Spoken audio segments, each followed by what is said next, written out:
Vous êtes-vous déjà demandé si vous viviez le carême de la manière correcte? Peut-être commettez-vous des erreurs qui, au final, risquent de vous éloigner du véritable sens de ce temps sacré. Le Père Pio, l'un des saints les plus vénérés de l'Église, nous a clairement enseigné qu'il ne suffisait pas de suivre des rituels sans que notre cœur soit véritablement transformé. De plus, il nous a mis en garde contre les dangers d'un carême superficiel. Si nous ne faisons pas attention, nous pourrions regretter de ne pas avoir vécu une véritable expérience de renouvellement spirituel.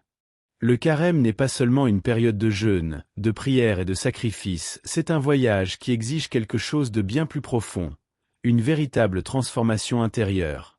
Beaucoup de personnes accomplissent ces actes avec la mauvaise intention, simplement pour suivre les traditions ou pour montrer leur foi aux autres. Mais est-ce là la véritable spiritualité que Dieu attend de nous? Si vous pensez que vous faites tout correctement, mais que vous vous sentez vide ou déconnecté de Dieu, il est peut-être temps de réfléchir et de rectifier votre direction. Dans cette vidéo, nous allons dévoiler les erreurs les plus courantes commises pendant le carême et comment vous pouvez les éviter.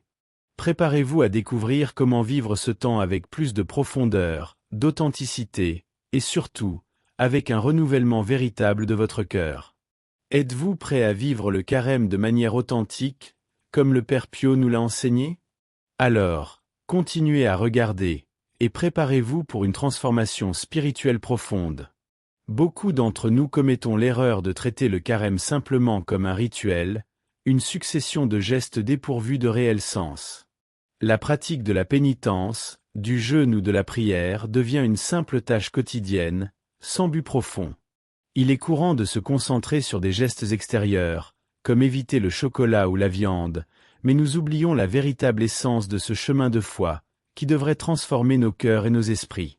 Le carême n'est pas là pour impressionner les autres ou suivre une routine vide, mais pour rechercher un changement véritable en nous. Une autre erreur fréquente est de pratiquer des actes de pénitence animés par l'orgueil, sans réfléchir à ce que nous offrons réellement à Dieu. Lorsque le jeûne devient un spectacle public, une manière de montrer aux autres notre religiosité, nous perdons de vue le véritable sens du carême. Cette quête d'approbation externe nous éloigne du but spirituel de transformation intérieure. Nous devons réfléchir à ce que nous offrons de tout cœur, au lieu d'être poussés par le désir d'approbation des autres. La véritable pénitence n'a lieu que lorsqu'elle est vécue dans l'humilité et sans recherche de reconnaissance. Beaucoup tombent dans le piège de croire que les observances extérieures, comme le jeûne et les prières répétitives, suffisent pour une croissance spirituelle. Pourtant, le véritable changement ne se fait pas seulement par ce que nous montrons aux autres, mais par la sincérité de notre foi et notre désir de transformation. Le carême est un temps de renouveau, mais il doit s'accompagner d'un véritable repentir et d'une réflexion sur la manière dont nous vivons notre foi. Il ne s'agit pas de suivre des règles, mais d'expérimenter une véritable régénération spirituelle, dans l'intention d'aligner notre vie avec l'Évangile de Jésus-Christ. L'intention de notre cœur fait toute la différence. Le Père Pio soulignait toujours l'importance d'une transformation intérieure véritable, quelque chose qui doit être recherché pendant le carême. Pour lui, ce temps n'était pas seulement une question de gestes extérieurs comme le jeûne, mais de renouvellement profond de l'âme. Plutôt que de chercher la vertu apparente, il enseignait que chaque sacrifice et chaque prière devaient être le reflet d'un changement intérieur authentique. Pendant le carême, il nous invite à réfléchir. Est-ce que nous changeons vraiment notre cœur, ou nous contentons-nous d'exposer une façade de foi? Le carême est fait pour cela, pour nous pousser à une conversion authentique. Le Père Pio disait toujours que le véritable changement n'était pas superficiel, mais une transformation qui se produisait au plus profond de l'âme. Il croyait que le carême était l'occasion parfaite pour nous regarder sincèrement et reconnaître où nous devons grandir spirituellement. Par exemple, il conseillait de méditer constamment sur la passion du Christ, afin de nous rapprocher de Dieu de manière plus profonde. En confrontant la souffrance de Jésus, nous sommes invités à réfléchir sur nos propres péchés et à chercher un véritable changement, sans rechercher des démonstrations publiques de religiosité. Pour le Père Pio, le sacrifice pendant le carême devait avoir un sens. Il ne s'agissait pas d'un sacrifice quelconque, mais d'un acte d'amour et de don. Il nous enseignait que la véritable pénitence ne se résumait pas à une difficulté passagère, mais devait être quelque chose offert avec amour. Pendant ce temps, il encourageait la pratique des œuvres de charité, montrant que le véritable renouveau spirituel se fait de l'intérieur vers l'extérieur, à travers des actes concrets de bonté et de compassion. Ainsi, il nous montre que le carême est une invitation à vivre une spiritualité plus authentique et transformatrice. Le carême n'est pas simplement une période de règles et d'observance, mais un temps de purification et de renouvellement spirituel. Contrairement à ce que beaucoup pensent, il ne se résume pas à suivre une liste de restrictions, mais à nous préparer intérieurement pour la célébration de Pâques, la résurrection du Christ. La pénitence doit être vue comme une opportunité de réfléchir sur nos vies et de nous rapprocher de Dieu, purifiant notre cœur et notre âme. C'est là le véritable but du carême, un temps de croissance spirituelle profonde et non simplement d'observance extérieure. Lorsque nous pensons au carême, il est important de se rappeler que la véritable pénitence va au-delà de ce que nous faisons extérieurement. Elle doit être accompagnée d'un repentir sincère et d'un désir véritable de transformation. Il ne suffit pas de restreindre certains aliments ou d'éviter certaines activités. Ces sacrifices doivent nous conduire à une réflexion plus profonde sur la manière dont nous vivons notre foi. Le cœur doit être transformé, pas seulement les actions extérieures. La véritable pénitence implique un changement d'attitude et la quête constante d'aligner nos actions à l'évangile du Christ. Le carême est aussi une occasion de réfléchir sur la signification de notre cheminement chrétien. Chaque sacrifice que nous faisons, chaque prière que nous offrons, doit être une préparation à la résurrection du Christ. À l'approche de Pâques, nous sommes appelés à vivre un moment de renouvellement intérieur, afin qu'en célébrant la victoire du Christ sur la mort, nous puissions aussi célébrer une vie nouvelle en lui. Le carême est un chemin de foi et de transformation, qui nous prépare à vivre plus intensément la joie de la résurrection. Pour le Père Pio, la prière était la base de toute transformation spirituelle. Pendant le carême, il encourageait une communication sincère et profonde avec Dieu, se concentrant principalement sur la passion du Christ. Il ne s'agissait pas seulement de prières répétées, mais de moments de méditation véritable, où chaque mot et chaque pensée cherchaient à établir une rencontre plus intime avec le Seigneur. Il nous invitait à faire de la prière une pratique constante, non seulement pour demander quelque chose, mais pour cultiver une relation d'amour et de gratitude envers Dieu. Le carême devient alors un temps où la prière devient la clé de notre renouvellement spirituel. Au-delà de la prière, le Père Pio parlait aussi du pouvoir du sacrifice. Durant le carême, il ne voyait pas le sacrifice comme quelque chose de simplement douloureux, mais comme une expression d'amour et de don à Dieu. Se sacrifier ne consistait pas à supporter des difficultés pour elle-même, mais à offrir cette douleur avec une intention. Par exemple, lorsqu'il s'agissait de jeûner ou de renoncer à quelque chose, il nous enseignait à le faire avec un cœur pur, cherchant toujours à plaire à Dieu. Le sacrifice devient ainsi une manière d'imiter l'amour du Christ, qui s'est sacrifié pour nous sur la croix. Un autre point fondamental dans la spiritualité du Père Pio pendant le carême était la pratique de la charité. Pour lui, les actes de bonté et de compassion étaient essentiels, non seulement comme un geste extérieur, mais comme une expression de notre amour pour Dieu et pour notre prochain. Il nous enseignait que le carême ne devait pas être seulement un temps pour se concentrer sur soi-même, mais pour tendre la main aux autres. Qu'il s'agisse d'un acte simple de bonté ou d'une action plus significative, la charité nous aide à vivre le carême de manière plus profonde et authentique, en reflétant l'amour du Christ dans notre vie quotidienne. Le carême est avant tout un appel à une transformation spirituelle véritable. Il ne s'agit pas de suivre des règles ou de faire des sacrifices pour le simple plaisir de les faire, mais d'ouvrir notre cœur au changement que Dieu veut opérer en nous. Trop souvent, nous nous concentrons tellement à suivre une liste de pratiques que nous oublions de réfléchir à ce qui doit être transformé en nous. Le véritable renouvellement se produit lorsque nous nous tournons vers Dieu avec sincérité, et nous laissons la place à la transformation. Le carême nous défie de regarder à l'intérieur et de voir où nous nous trompons, où nous pouvons grandir et comment nous aligner davantage à l'évangile du Christ.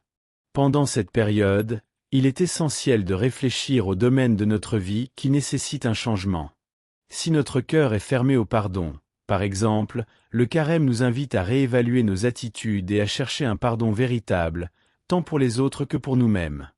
Le jeûne ou les sacrifices que nous faisons pendant le carême doivent être vus comme des moyens pour atteindre cette transformation intérieure. Chaque acte de pénitence doit avoir l'intention de nous rapprocher de Dieu et de nous rendre plus matures et spirituellement engagés. La conversion du cœur, qui est le véritable but du carême, exige un engagement quotidien et sincère. Nous ne pouvons pas attendre que la transformation se produise d'un seul coup, mais nous devons cultiver un esprit de renouvellement constant. Cela signifie que nous devons utiliser chaque moment du carême pour nous poser la question: que puis-je faire pour être une meilleure personne? Comment puis-je vivre ma foi de manière plus authentique? C'est l'invitation de Dieu pour nous durant ce temps spécial. Lorsque la transformation est authentique, elle ne reste pas seulement dans le cœur, mais se reflète dans nos attitudes et actions quotidiennes, nous rendant plus semblables au Christ. La confession, en particulier pendant le carême, est un moment puissant de réconciliation avec Dieu. Elle ne doit pas être vue comme un simple rituel, mais comme une opportunité de purifier l'âme et de renouveler la grâce divine. Le sacrement de la confession nous permet de reconnaître nos erreurs, de demander pardon, et surtout, de nous ouvrir à la transformation que seul Dieu peut opérer dans nos cœurs. En confessant nos péchés, nous ne nous contentons pas d'effacer nos fautes, mais nous nous préparons à un chemin spirituel plus profond, qui est le véritable but du carême. Il est essentiel que la confession se fasse avec un repentir sincère. Il ne s'agit pas d'un acte de formalité, mais d'un moment de véritable réflexion sur la manière dont nos actions ont impacté notre vie spirituelle. Le véritable repentir est le premier pas vers le changement. En nous confessant, nous reconnaissons notre faiblesse humaine et nous nous plaçons dans les mains de Dieu afin qu'il nous fortifie. Cette humilité d'esprit est ce qui permet au carême d'être un temps de véritable renouvellement. La confession nous permet aussi de vivre le pardon de Dieu de manière tangible et profonde.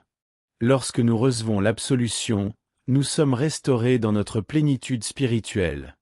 Pendant le carême, nous pouvons profiter de ce moment pour réévaluer notre vie et réfléchir aux habitudes qui doivent être abandonnées et à celles qui doivent être cultivées.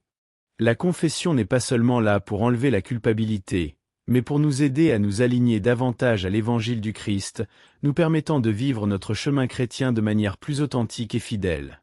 Le jeûne pendant le carême ne doit pas être seulement une simple restriction alimentaire.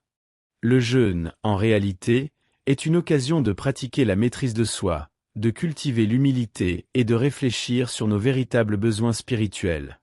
Trop souvent, nous nous concentrons tellement sur la difficulté de renoncer à certains aliments ou habitudes que nous oublions l'objectif plus profond du jeûne, nous rapprocher de Dieu. Le jeûne est une pratique spirituelle qui doit nous aider à remettre nos priorités en ordre, en nous concentrant sur ce qui est éternel et non sur ce qui est éphémère. Jeûner simplement par obligation religieuse ou pour impressionner les autres est une erreur courante. Lorsque le jeûne devient une simple démonstration publique, il perd son véritable sens. Le Père Pio, par exemple, soulignait que le jeûne doit être un acte intime et personnel, réalisé avec un cœur disposé à changer. Le véritable jeûne est celui qui nous aide à contrôler nos désirs et à nous concentrer davantage sur notre relation avec Dieu.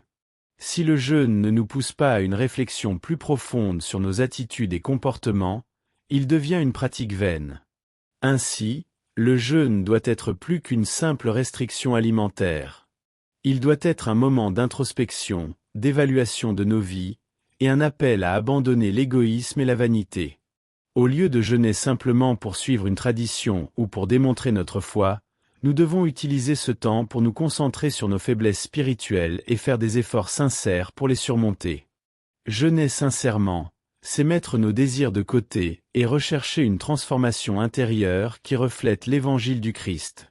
Le carême n'est pas seulement un cheminement individuel, mais aussi une occasion de renforcer les liens communautaires. Nous vivons notre foi non seulement dans le silence et la prière solitaire, mais aussi en partageant des moments avec nos frères et sœurs dans la foi. Participer activement aux célébrations liturgiques, aux messes et aux rencontres de prière enrichit notre expérience du carême et nous aide à approfondir notre spiritualité. La communion avec l'Église et la communauté chrétienne est essentielle à notre croissance spirituelle, car elle nous rappelle que nous ne sommes pas seuls dans cette marche. Vivre le carême en communauté nous offre également le soutien mutuel nécessaire pour persévérer dans les moments de difficulté. Parfois, la tentation de renoncer ou de pratiquer un jeûne superficiel est grande, mais la force de la foi partagée peut nous soutenir. Participer au culte et à l'adoration collective est un moyen de renouveler notre énergie spirituelle. La louange et l'adoration, quand elles sont faites ensemble, ont un pouvoir immense de transformation et nous rapprochent de Dieu. De plus, la vie communautaire pendant le carême nous rappelle l'importance du service et de la fraternité. Nous ne devons pas vivre le carême uniquement pour notre propre bénéfice, mais aussi pour aider ceux qui nous entourent. La solidarité est l'une des grandes vertus que nous pouvons cultiver en cette période, et la communauté nous donne de nombreuses occasions de servir notre prochain, que ce soit par des gestes simples de charité ou par des actions plus significatives. Le carême devient alors un temps pour renforcer les liens de la foi, créant un réseau de soutien qui nous permet de grandir ensemble en Christ. Bien que le carême soit un temps d'introspection et de réflexion personnelle, il est essentiel d'éviter l'isolement spirituel. La tendance à se détourner de la communauté et à se concentrer uniquement sur notre cheminement intérieur peut être une erreur. La foi chrétienne n'a pas été faite pour être vécue seule. Le carême, avec son appel à la conversion et à la rénovation, nous invite également à renforcer les liens avec les autres, à partager notre marche et à chercher du soutien dans les moments de faiblesse. L'isolement peut mener à un égoïsme spirituel qui n'est pas compatible avec l'appel chrétien à l'amour et au service du prochain.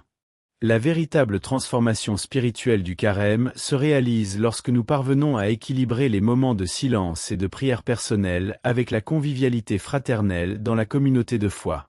Jésus-Christ nous enseigne que l'Église est un corps, et que chacun de nous en fait partie.